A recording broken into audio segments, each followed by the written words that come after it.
welcome back to Write It While It's Hot. I'm Poppy and I'm here to give you all kinds of tips, tricks and fun to help you along your writing journey. We have another spooky writing tips for you today, this time covering Gothic writing. There's something about a crumbling mansion, a dark secret and the tension between the supernatural and psychological that really makes Gothic novels so captivating, whether you're reading them this time of year or any time. Whether you're a fan of Wuthering Heights or Mexican Gothic, the Gothic genre has an undeniable allure.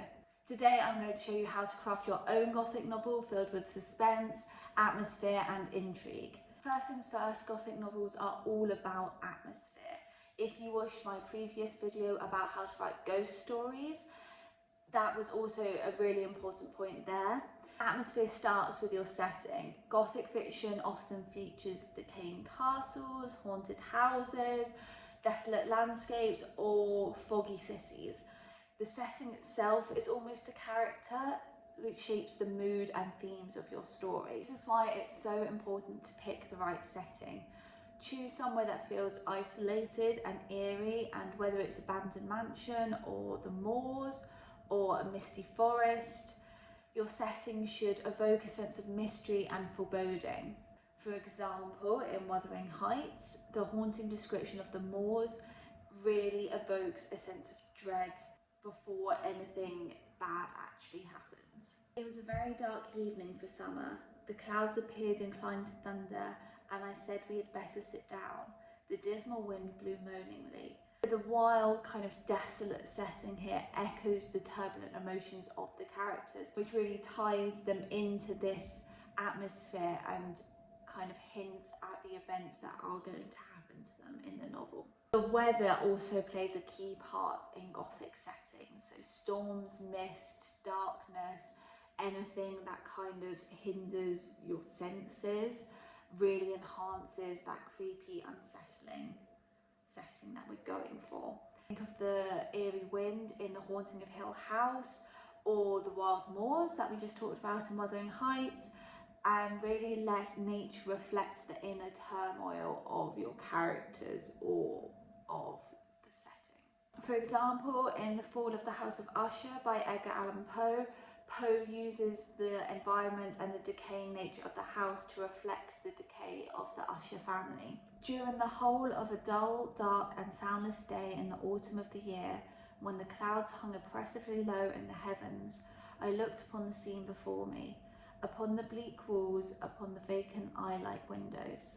The house itself appears to embody the mental collapse of its characters. The use of long, winding descriptive sentences, the almost overload of adjectives, the phrase the autumn of the year really makes the setting all-encompassing for the reader, almost overwhelming. With that brings a sense of foreboding and dread. You could try writing a paragraph describing a Gothic setting and focus on how the environment adds to the sense of fear and isolation. Now, Gothic fiction often deals with deeply flawed, complex characters who tend to be haunted by their past and struggling with their own dark secrets, and that is often reflected in the physical events of the story. It's important to think of what kind of protagonist you want in your story.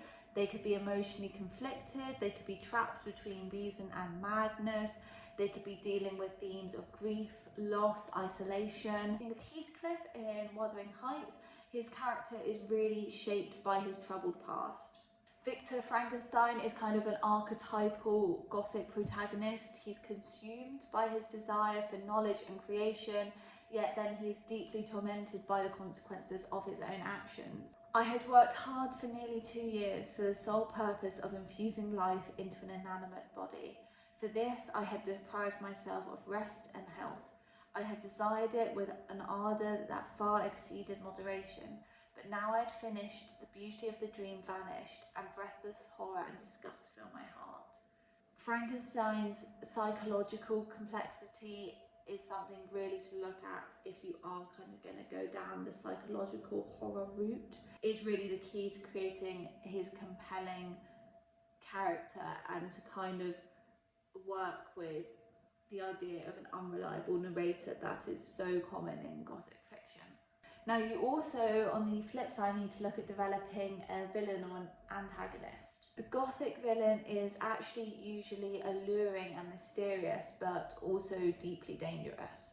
Maybe they're hiding a terrible secret that isn't revealed till later, or maybe they're manipulating the protagonist.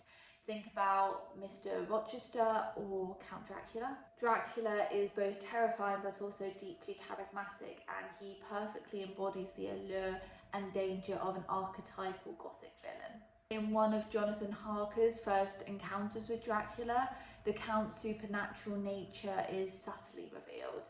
His hands actually seemed like a steel vice that could have crushed mine if they'd chosen to. This subtly hints at Dracula's inhuman power without overwhelming the reader or telling them out and out that Dracula is not human. It adds to the tension and mystery of the story, as the reader is aware that there is something off about him, but is still trying to figure out what. I would recommend doing a character sketch of both your protagonist and antagonist. Think about what secrets are they hiding and how do their secrets link together. Maybe it's the same secret. And also, how does their past shape their motivations in your story? The next step is to weave in supernatural elements. Gothic novels, as opposed to kind of ghost stories or horror, tends to use supernatural to blur the lines between real and fake. So ghosts, curses, unexplained phenomena create a sense of dread and uncertainty, but more often than not, it is not very black and white how supernatural these elements are. More often than not, they're unexplained.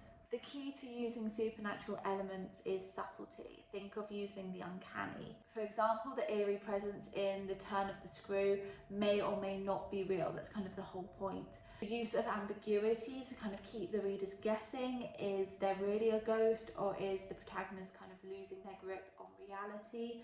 Is what really draws the readers into the narrative and makes them want to figure out what's going on. The supernatural can also be used as a metaphor. So a haunted house might represent the protagonist in a turmoil or their buried trauma. In Rebecca, Manderley becomes a symbol of the past and as a result casts its shadow over the present. The famous opening line of Rebecca, "Last night I dreamt I went to Manderley again," immediately establishes the unsettling nature and atmosphere of the entire novel. The Spalding estate is more than a setting. It represents the lingering presence of Rebecca and the shadow that she casts over the new Mrs. De Winter's life. The next step is to look at the key themes of madness, isolation, and fear.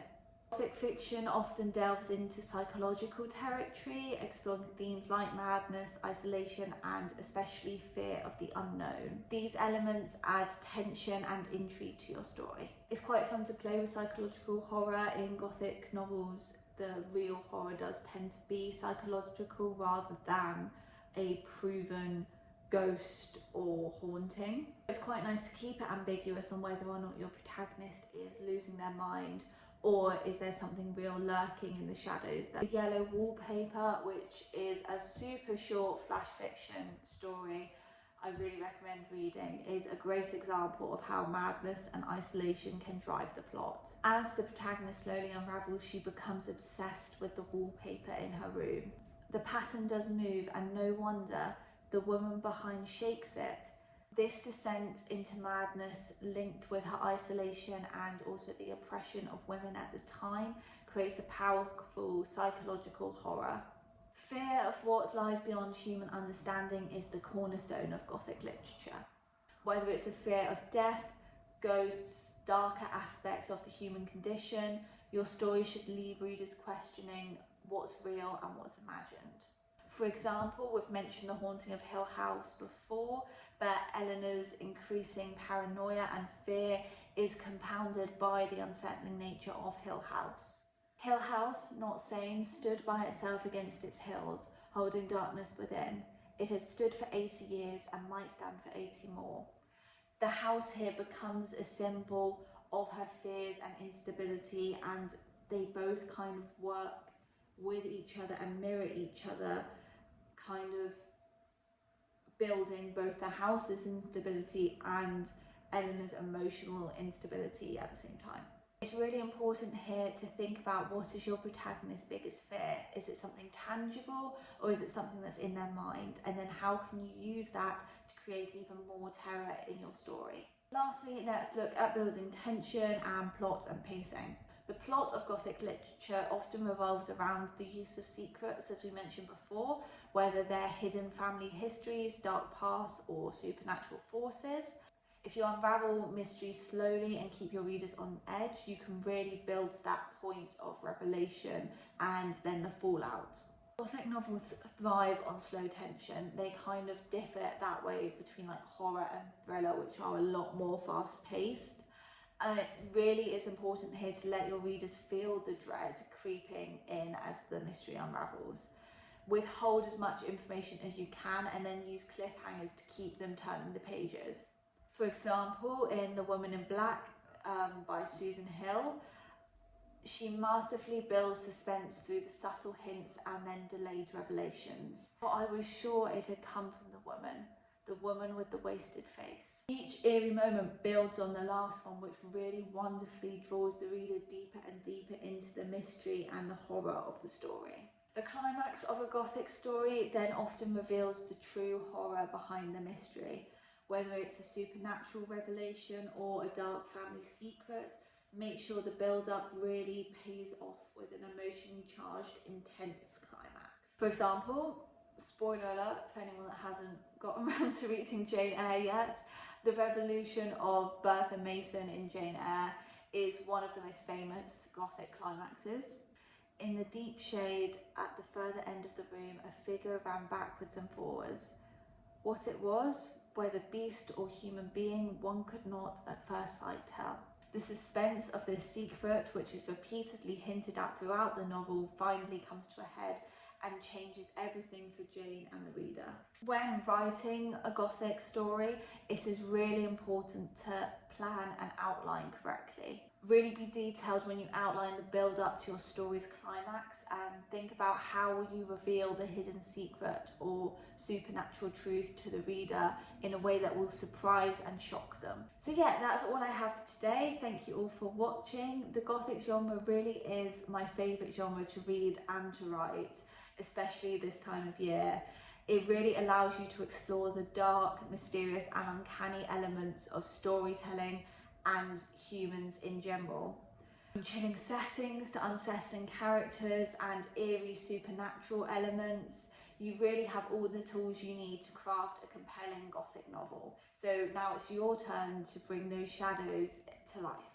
I have one more spooky Halloweeny video coming up in this kind of mini series where we'll look at writing thriller and horror.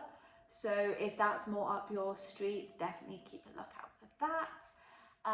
Let me know if you have any more tips in the comments below, kind of help our little community out, and I will catch you in the next video. Bye.